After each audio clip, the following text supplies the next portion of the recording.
A couple weeks ago, I'm working on a spreadsheet that automates monster generation or creation. And it's 3 o'clock in the morning, which, by the way, it's a terrible idea to stay up that late and to lose sleep. Losing sleep is as bad for you as smoking in terms of your longevity. But things happened. I'm a parent. I have another job. It's 3 o'clock in the morning, and I'm working on this spreadsheet. And you know what? I'm having like an absolute blast, like seriously having a great time. I'm pretty lucky because when I work on creative projects, I'm passionate about them. I tend to really love the work, but a lot of people don't feel that way. You might not always feel that way. So, in this episode, we're going to talk about how you find your creative passion. We're going to look at how hard it is for some creators. We're going to work through a process to identify what we like to do the most. What are our creative passions? Why? Because it's easier to succeed when you create what you and enjoy what you're creating. Let's say that one again. Create what you enjoy what you are creating. I'm Teos Abadia, and this is the show Success in RPGs.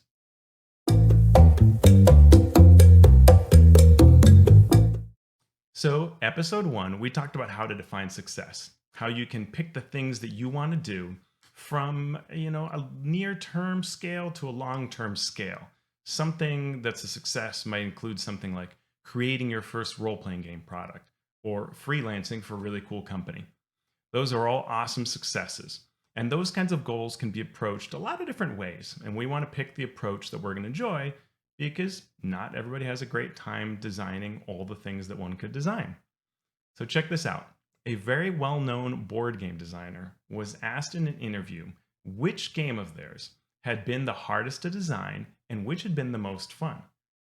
And the answer blew me away because I'm like a really positive person, so which I honestly think is weird. I'm the weird one.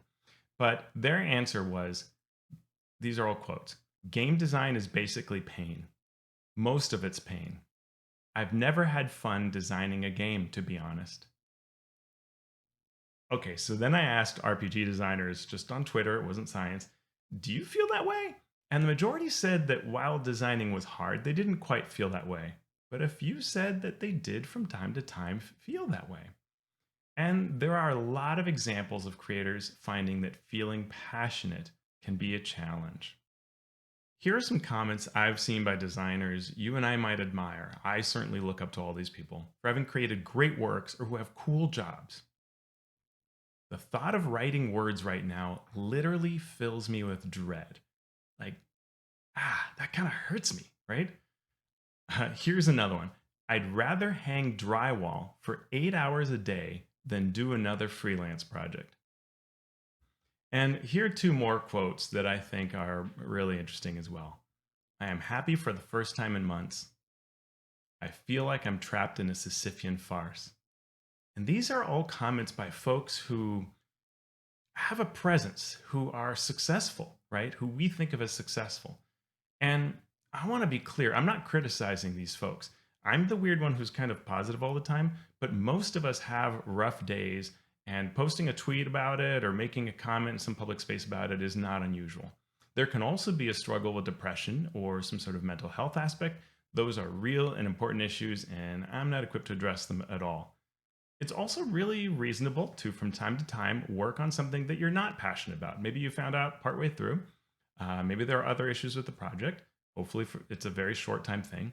You might also just be doing something, again, hopefully for a short time, that you just have to do to pay bills or because it's an important step that you had to take. But in general, we are hoping that we can work on things that make us happy, right? So, our goal here today is not to say we're never going to hit a down moment. That's going to happen. And for some of us, it'll happen often. Our goal, though, is to try to find how to have as many good moments as possible, as few of those quotable moments as we can. Again, everybody has a bad day at work. Let's minimize that. So we're going to embrace that concept we said before, create what we enjoy what we create. So how do we do that? Well, we're going to start with identifying our passions, and we're going to focus on those passions whenever possible. By the way, that's creative passions. I hope you're watching the right show. Um, Once we've got our creative passions down, we're going to make changes as needed so that we can enjoy our work as we're doing it over time. Um, so, identifying our creative passions. You might think that a designer has to do everything there is. And certainly if you're like a full-time job and your job is to, work on RPGX, you're probably going to do a lot of different things. But even then, you will probably get to choose and get a sort of reputation for working on certain aspects of the game. As a freelancer, that's definitely true. You might even be pigeonholed into where you're always kind of working on the same thing. You try to get out and do more. Um, but you'll also probably, if you are successful, if you start building success, you will find that you get a lot of work. And so you're able to turn certain things down and reach out to different people as you make more connections and be choosy about what you want to do.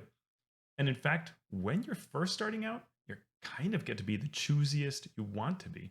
Because, like, if you're creating your first product, that first product should be something that really excites you, right? And that's really going to be fun to do and work on, even if you're working on it at rough times or if it takes longer than you think or you have setbacks. You want to enjoy that process of creating it. So, um, we can think about the different opportunities out there, the different types of things we can create, which we may be passionate about, by thinking through a product line. Think about any RPG out there, whatever your favorite RPG is, and you probably have some kind of a core book or books. You probably have setting books, you probably have supplements, and all of these different books emphasize different aspects of the game, right? If you page through and look at the table of contents, you've got the main rules of how the game works, right? That is your main mechanical meat.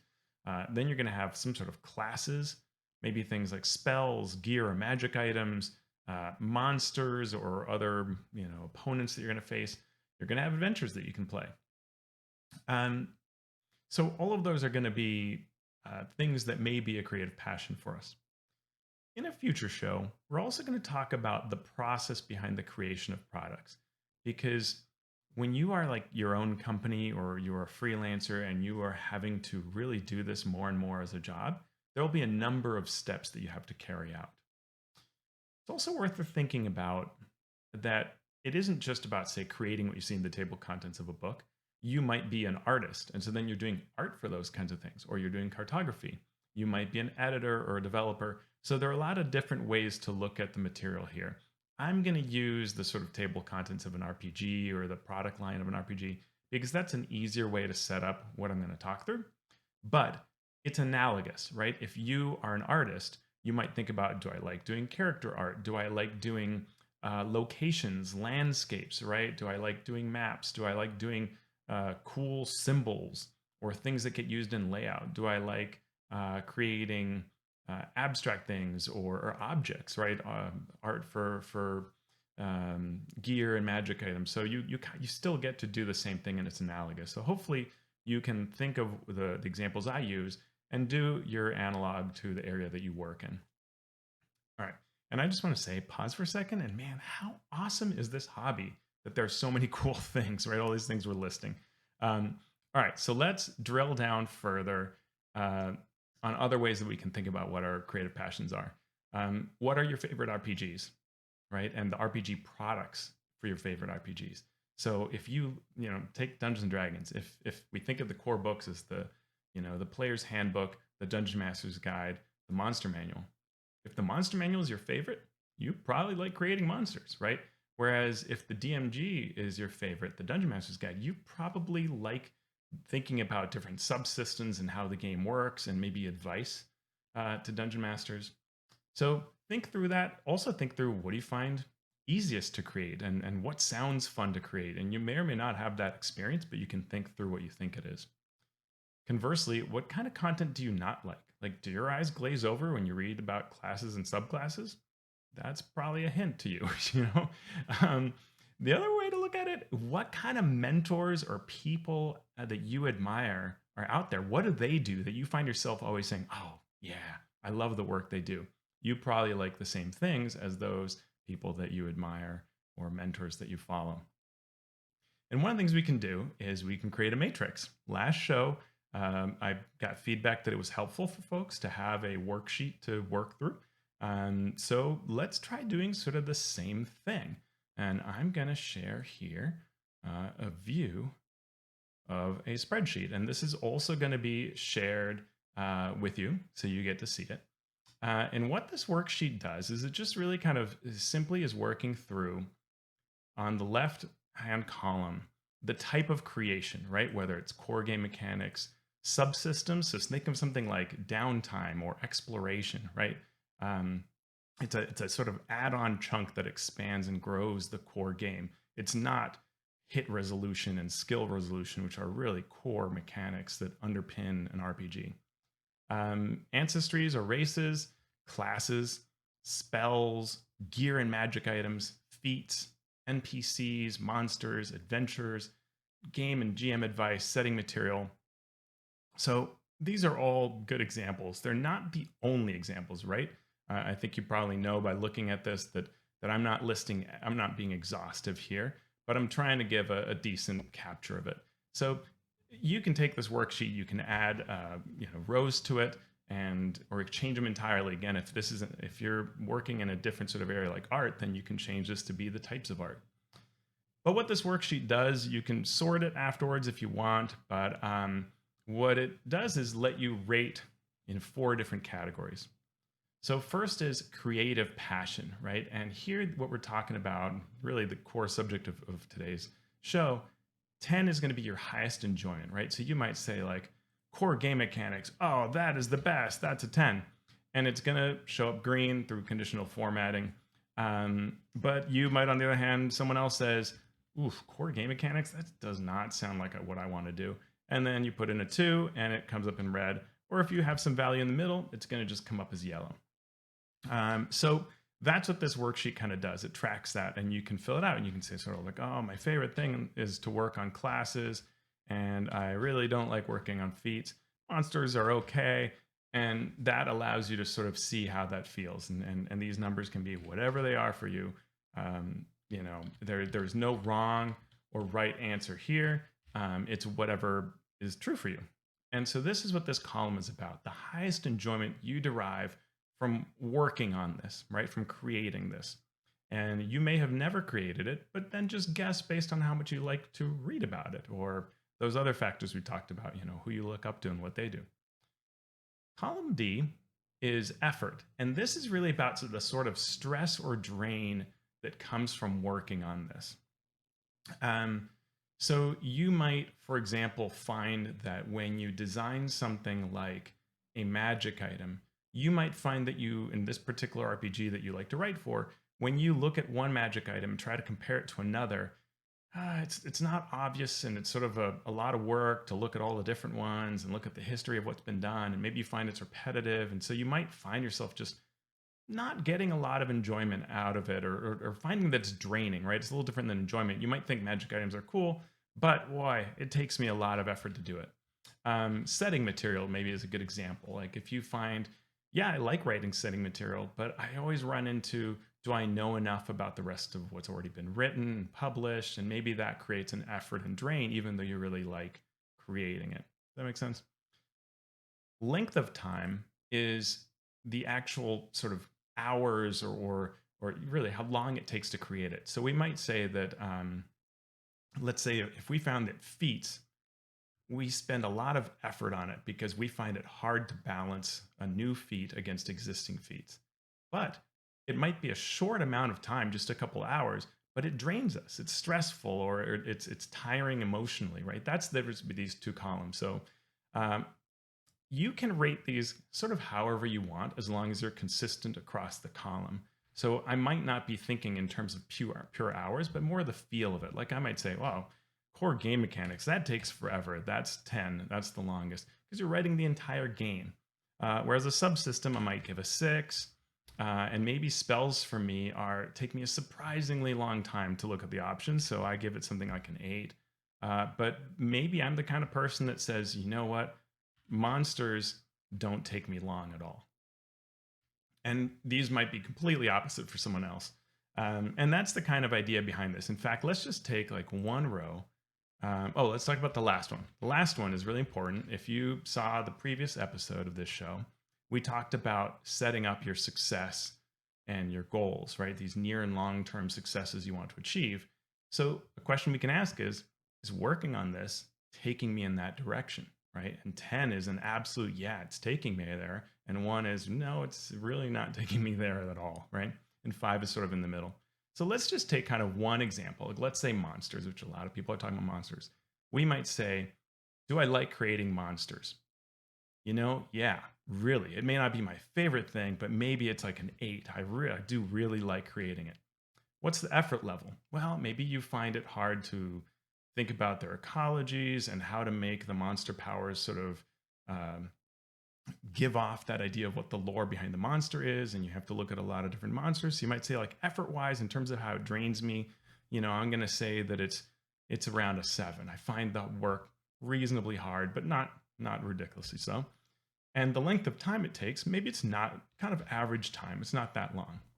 How much does it contribute to my success? Maybe I really want to be an adventure writer, so then I might give it a 2, right? So the idea is, when you run through this whole exercise for all of these different types of things that you might create, by the way, it's perfectly fine to say 0, right? Or leave something blank. That's perfectly fine. I've never created adventures I never want to. If that's the answer, then you don't have to think about this at all if it's never going to be on your radar. But once you've filled out this whole sheet, you can then take a look at it and say, all right, hey, the result is that some of these things that I really like actually drain me and create stress. And some of the things that I like actually don't drain me that much and don't take that much time. Well, I could do a lot of those, right? And if they contribute to my success and goals, that's a win. So the more of these columns you get to be green, the more that is a thing where when you work on it, you'll have a higher energy, a higher level enjoyment. You'll be creating what you enjoy, right? And you'll be enjoying the creating of it. So that's the goal here behind this sheet, right? You can fill this out with your different values and find out what it is. And I run through all these exercises myself. This sheet is new that I made, but it's based on how I look at the game normally, or how I look at creating normally when I'm creating for a game, and whether something is good, whether I want a particular job, and whether the pay is worth it, right? We might accept a lower word count for something that is really amazing, right? Great company, it's contributing to my goals. It's easy to do. Yeah, it could be a little lower rate. But if something is super exhausting, high effort, takes a long time, and the pay is not great, maybe we're going to pass on that opportunity. So this process really is about identifying what we're going to create and what's going to make us happy. We will ideally revisit this over time, right? We're going to get more experience over time where we think to ourselves, hey, now that I've done a lot of NPCs for this particular project, I know more about how I feel about them, and I can change my rating a bit. And it can be fun to sort of, as we said last time, keep a copy of your worksheet and sort of create a new version each time, right? You can download that worksheet locally or save a copy on your drive and just make a new copy each time that you edit it, and that can be fun. So to sum up today, passion can still be hard work and present challenges, but the more that we find the things we're passionate about, the more that we're going to want to do it, and we're going to be energized by it. It'll feel easier, even if it's something that takes a long time. By thinking about what we are passionate about, identifying that as a creator, we're going to have greater enjoyment and energy and be in a better place in the hobby. We want to create what we enjoy what we create. Hope you enjoyed. Thanks for watching. I'll see you next time on Success in RPGs.